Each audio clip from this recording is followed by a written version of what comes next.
কালি আমি দেখিছোঁ যে GMCHৰ সুপাৰিনটেণ্ডেণ্ট ডক্টৰ অভিজিৎ শৰ্মাক সলনি কৰি দিছে। এইটো আচৰিত লাগিলে কথাটো, আৰু লিখি দিছে যে আমি নিউজতো দেখিছোঁ যে স্বাস্থ্যজনিত কাৰণত তেখেতৰ ডিউটিৰ পৰা আঁতৰাই দিছে, আৰু এজন নতুন সুপাৰিনটেণ্ডেণ্ট তাত এপইণ্ট কৰাইছে, দেৱজিৎ চৌধুৰী। প্ৰথম কথা, আমি দেৱজিৎ চৌধুৰীক আমি শুভেচ্ছা জ্ঞাপন কৰিছোঁ, তেখেতৰ দায়িত্ব নতুন ল'ব। কিন্তু এইটো কথাও ঠিক যে যদি স্বাস্থ্যজনিত কাৰণত নহয়, কিবা বেলেগ কাৰণ আঁতৰাইছে, তেতিয়াহ'লে কিন্তু এইটো খুবেই বেয়া কাম এটা কৰিছে। কাৰণ অভিজিৎ শৰ্মাক আমি সকলোৱে জানো, অভিজিৎ শৰ্মাক আপোনালোকেও জানে, অভিজিৎ শৰ্মাক ৰাইজেও জানে, ৰাইজৰ মানুহ আছিল। তেখেতে সকলোৰে লগত এটা সমান দৃষ্টিৰে চাইছিল, আৰু এইটো কথাও ক'ব পাৰোঁ যে স্বাস্থ্যজনিত কাৰণত তেখেতক এতিয়া দিছে। কিন্তু আচৰিত কথা, যোৱা এটা বছৰৰ পৰা সেই মানুহজনে দুটা কিডনী তেখেতে অসুস্থ হৈ থকাৰ পাছতো তেখেতে ডিউটি কৰি আছিল। 30 মে'ত তেখেতে চাকৰিৰ পৰা ছুটি লৈছে। 1 জুনত তেখেত কলকাতা গৈছে, 9 জুনত তেখেতে অপাৰেশ্যন কৰিছে। ডক্টৰে 3 মাহ সময় দিছিল, অৰ্থাৎ 9 ছেপ্টেম্বৰত তেখেত সম্পূৰ্ণ সুস্থ হৈ উঠাৰ কথা, আৰু 11 ছেপ্টেম্বৰত তেখেতে জইনিং কৰাৰ কথা আছিলে। স্বাস্থ্যজনিত কাৰণত যদি তেখেতক সলনি কৰিছে, তেতিয়াহ'লে আগতে কৰিব লাগিছিলে। এই 3টা মাহ GMCHখনত সুপাৰিনটেণ্ডেণ্ট নোহোৱাকৈ চলা নাই, তাত এডিশ্যনেল সুপাৰিনটেণ্ডেণ্ট আছে, ডেপুটি সুপাৰিনটেণ্ডেণ্ট আছে। আচৰিত কথা হৈছে কি, এই GMCখনত যেতিয়া অভিজিৎ শৰ্মা অনুপস্থিত আছিল, তেতিয়া আমি দেখিলোঁ যে বিভিন্ন ধৰণৰ ঘটনা ঘটিল। সৌদিনাখন এটা নৱজাত তাত ICU বেডৰ পৰা পৰি মৃত্যুবৰণ কৰিলে। এইটো এটা কথা একদম কনফাৰ্ম আছিল যে অভিজিৎ শৰ্মা থকা হ'লে হয়তো এইটো ঘটনা নঘটিলেহেঁতেন, বা যদি ঘটিলেওহেঁতেন নহয়, অভিজিৎ শৰ্মা হয়তো ৰাইজৰ মানুহ আছিলে, তেখেতে গাত পাতি ল'লেহেঁতেন। কিন্তু সেই সময়ত আছিল কোন? প্ৰিন্সিপালজন আছিল তাত উপস্থিত। প্ৰিন্সিপালজনে প্ৰেছ মিট দিছিলে, আমি দেখিছোঁ। কিন্তু অপসাৰণ কৰিব লাগিছিল কাক?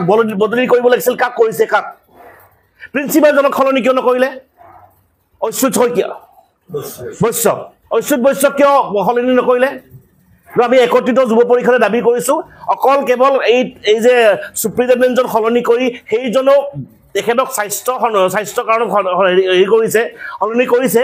আমি দাবী জনাইছোঁ যে অচ্যুত বৈশ্যকো সম্প্ৰসাৰণ কৰিব লাগে। এইখিনিতে আৰু এটা কথা সংবাদ মাধ্যমে মুখ্যমন্ত্ৰী প্ৰশ্ন কৰিছিল, নাৰ্ছক গ্ৰেপ্তাৰ কৰা হৈছে। এগৰাকী নাৰ্ছে 35টাকৈ শিশুক চম্ভালিব লগা হৈছিল, এটা ভয়ংকৰ কথা। আৰু সাংবাদিকে যেতিয়া প্ৰশ্ন কৰিছিল, মুখ্যমন্ত্ৰী কৈছে নাই, একো নহয়, অসমৰ বেলেগ, আজি নলবাৰীত কওক, অমুকত কওক, তমুকত কওক, কিন্তু GMCHত সকলো আছে। GMCHত আজিলৈকে একো অসুবিধা নাই, GMCH টপ মষ্টত আছে। আৰু আপোনালোকে এই ঘটনাটো ডাঙৰ কৰি নাথাকিব। এনেকে ডাক্তৰৰ কথা কৈছিল যে এটা কথা বুজিছোঁ মই, এটা কথা মাননীয় মুখ্যমন্ত্ৰী ডাঙৰীয়াই কৰিব লাগে যে GMCHখনত কি চলি আছে, তেখেতে এটা নিজাববীয়াকৈ কমিটি এখন গঠন কৰি দিয়ক। সেই কমিটিখনে 1 মাহ GMCখনত কাকো নজনোৱাকৈ ঘূৰক। সেই কমিটিখনে কাকো নজনোৱাকৈ GMCখনত কি চলি আছে, এটা নাৰ্ছে কিমানটা বাচ্চাক চাব লগা হৈছে, এটা ডক্টৰে কিমান পেচেণ্ট চাব লগা হৈছে, সেই গোটেই কথাখিনি কোনো সংবাদ মাধ্যমৰ পৰা জানিব নালাগে, কোনো সংগঠনৰ পৰাও জানিব নালাগে, কোনো ৰাইজৰ পৰাও জানিব নালাগে। মুখ্যমন্ত্ৰীয়ে সেইখিনি কথা তেখেতে নিজাববীয়াকৈ 3-4জন, তেখেতৰতো বহুত চ'ৰ্চ আছে, তেখেতে নিজাববীয়াকৈ 3-4জন GMCত ভিতৰত সোমাই দিয়ক। কাকো ক'ব নালাগে কি চলি আছে GMCত, মুখ্যমন্ত্ৰী ডাঙৰীয়াই গম পাই যাব। আৰু মুখ্যমন্ত্ৰী ডাঙৰীয়াই এই কামটো কৰিলে, সেই কামটো কৰা হ'লে হয়তো আপোনালোকে যিটো প্ৰশ্ন সুধিছে, সংবাদ মাধ্যমৰ পৰা যিটো প্ৰশ্ন সুধিছে, সেই উত্তৰটো তেখেতে নিদিলেহেঁতেন। তেখেতে জ্ঞাতই নহয়, তেখেতক যিটো ৰিপৰ্ট দিছে প্ৰিন্সিপালজনে, সেইটো মতে তেওঁ কৈছে। প্ৰিন্সিপালজনে ক'ব নেকি তেতিয়া আমাৰ হস্পিটেলখনত অমুক কাম চলি আছে? প্ৰিন্সিপালটো কেতিয়াও নকয়, প্ৰিন্সিপালজনে ক'ব আমাৰ হস্পিটেলত খুব ভাল কাম চলি আছে। সেইকাৰণে আপোনালোকে সংবাদ মাধ্যমে কয়, কোনোবা দল সংগঠনে কয়, কোনোবা ব্যক্তিয়ে কয়, তেখেতৰ কোনো ফৰক নপৰে। কাৰণ তেখেতে নিজাববীয়াকৈ, মুখ্যমন্ত্ৰী ডাঙৰীয়া আপুনি নিজাববীয়াকৈ 3-4জন মানুহ এপইণ্ট কৰক, তাত সোমাই থৈ দিয়ক।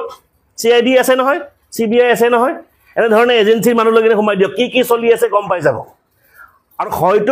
আৰু এটা কথা দাবী জনাইছোঁ, এটা কথা আমি ৰিকুৱেষ্ট কৰিছোঁ যে অভিজিৎ শৰ্মাক আপোনালোকে সম্প্ৰসাৰণ কৰিছে স্বাস্থ্যজনিত কাৰণত, কিন্তু তেখেতে যেতিয়া সুস্বাস্থ্য হৈ আহিব, আমি অনুৰোধ জনাইছোঁ তেখেতক পুনৰ সেই পষ্টটো দিবৰ বাবে।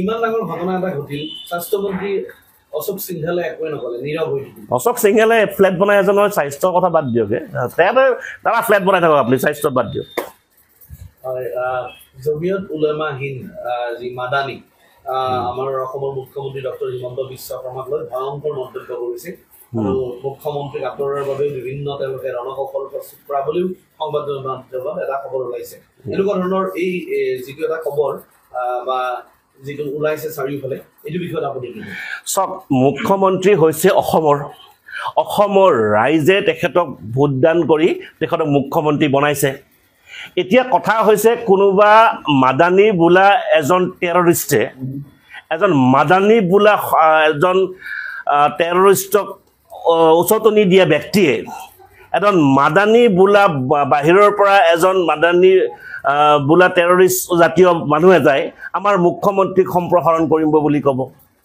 আমাৰ মুখ্যমন্ত্ৰীক গ্ৰেপ্তাৰ কৰিম বুলি ক'ব আমাৰ মুখ্যমন্ত্ৰী বুলি এই কাৰণে কৈছোঁ আজি মই ভাৰতীয় জনতা পাৰ্টিত আছোঁ তেখেত মোৰ মুখ্যমন্ত্ৰী আজি মই কংগ্ৰেছত আছোঁ তেখেত মোৰ মুখ্যমন্ত্ৰী নহয় এনেকুৱাটো নহয় তেখেত অসমৰ মুখ্যমন্ত্ৰী তেখেতৰ নীতি আদৰ্শৰ লগত আমি ভাল পাওঁ বেয়া পাওঁ সেইটো সম্পূৰ্ণ বেলেগ কথা কিন্তু অসমৰ মুখ্যমন্ত্ৰী আৰু অসমীয়া তেখেতটো বাহিৰৰ পৰা অহা নাই কোনোবা মাদানী নামৰ এজন টেৰৰিষ্টে এইটো কথা ক'ব আমি কিন্তু মাদানী খকিয়াই দিছোঁ ভাই তুমি তাৰ পৰা যি কোৱা কৈ থাকা অসমত আহি এইবোৰ কথা ক'বলৈ সাহস নকৰিবা অসমত যদি চাৰি সীমাত ভৰি দিয়া নহয় এই ভৰিখন ভাঙি হাতত দি দিম আকৌ চিধা কথা মুখ্যমন্ত্ৰীৰ ওপৰত তুমি কথা ক'ব কোন হয় তুমিতো মুখ্যমন্ত্ৰীৰ কথা কোন হয় ন তুমি গতিকে তোমালোকৰ সংগঠন চলাইছা ক'ৰবাত চলাই থাকা আৰু তোমালোকে তুমি কৈছা যে বেদখলকাৰীৰ কাৰণে তুমি মাত দিব বিচাৰিছা তুমি ভাবিছা নেকি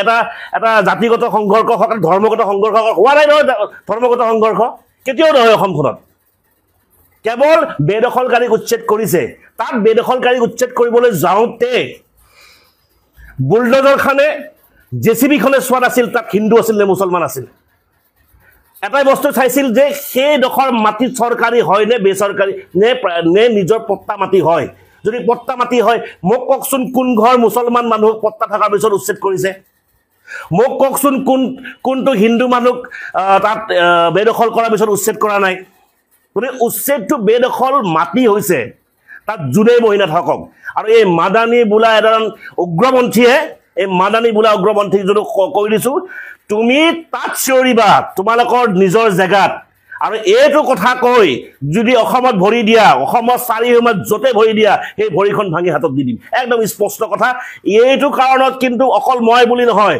মুখ্যমন্ত্ৰীক গালি দিব অসমৰ প্ৰতিজন যুৱক ওলাই আহিব অসমৰ প্ৰতিজন যুৱক যুৱতী ওলাই আহিব কাৰণ তুমি বাহিৰৰ পৰা আমাক গালি দিছা মুখ্যমন্ত্ৰীক গালি দিয়া মানে এজন অসমীয়াক গালি দিয়া মুখ্যমন্ত্ৰীক গালি দিয়া মানে অসমৰ ব্যক্তিক গালি দিয়া এইকাৰণে কৈছোঁ যে মাদানী বোলাটোক কৈছোঁ আপুনি এই টেৰৰিষ্টক উচতনি দিয়া আপুনি টেৰৰিষ্টৰ আকা বুলি যে কয় এইটো আপুনি হয় আপুনি আপোনাৰ মন্তব্য আপোনাৰ লগত ৰাখক মুখ্যমন্ত্ৰী কি কৰিছে নকৰিছে যদি বেয়া পাইছে অহা ২৬ত মুখ্যমন্ত্ৰীক আঁতৰাই দিব ৰাইজে আপুনি ক'বলৈ কোন হয় গতিকে এইবিলাক কথাৰ পৰা অকণ বিৰত থাকক যিকোনো খবৰৰ বাবে যোগাযোগ কৰক 7099017330 লগতে 7099017110 নম্বৰত